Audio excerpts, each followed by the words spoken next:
Hey guys, I'm Dr. Tobisch with Whitefish Chiropractic. In these next two videos, I'm going to be talking about two separate conditions that can produce nearly identical symptoms. And the notorious symptom that both of these conditions can produce is sharp pain right underneath the bottom of your heel.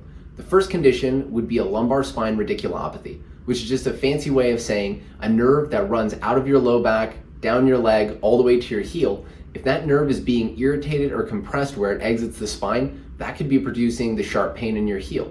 The second condition that we'll talk about is going to be a plantar fascia problem. This could be plantar fasciitis, plantar fasciosis. Either way, we're talking about that plantar fascia or connective tissue at the bottom of the foot that hooks into the heel being overloaded, breaking down, and irritated. That could be what's producing the sharp pain in your heel. So like I said a second ago, both of these conditions can produce that sharp pain in the heel. Patients will typically say that right when they get out of bed in the morning, the first couple steps they take feels like a sharp stabbing pain right underneath the heel. Same thing could happen after prolonged sitting during the day. So you sit down for a couple hours, then you go to take a couple steps, boom, that sharp pain is back in your heel.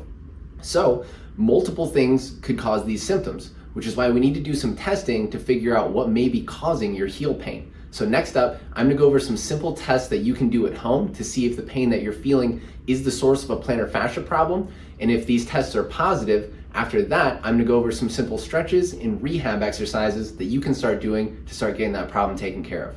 All right, guys, one really common sign associated with plantar fascia problems is excessive tension in the muscles on the backside of the calf. When these muscles are really short and tight, it limits our ankle mobility. Specifically an ankle movement we call dorsiflexion, or your ability for the forefoot to come up. So for our first test, we're gonna be checking just that. We call this the 5-inch wall test, but you don't need a ruler or anything like that. A fist with your thumb sticking out will do just fine.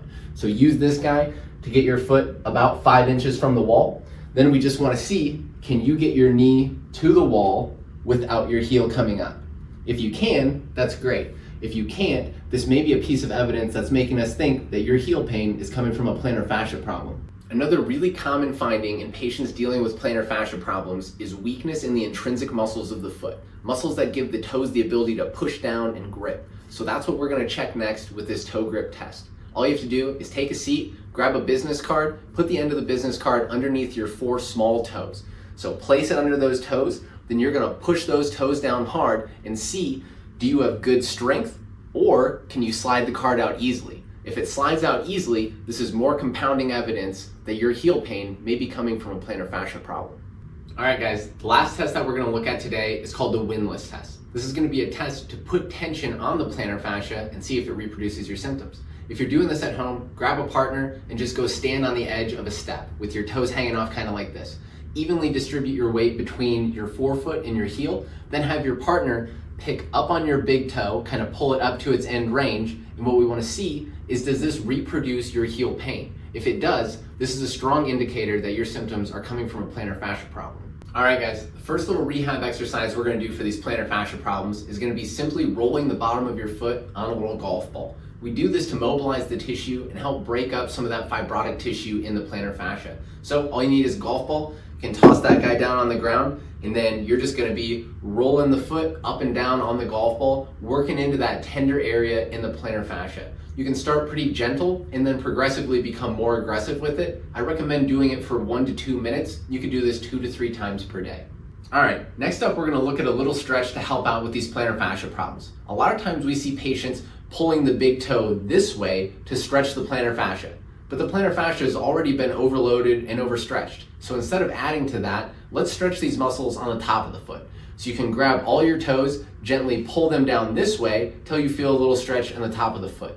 Little warning, if you're a person who's been dealing with some chronic plantar fascia problems, oftentimes when we start stretching this way, this will produce a deep cramp right in the arch of the foot. So if this happens, don't be too worried, just back off a little bit. So we'll take these toes, pull them down this way until you get a gentle stretch on the top of the foot. We can hold this for 20 to 30 seconds.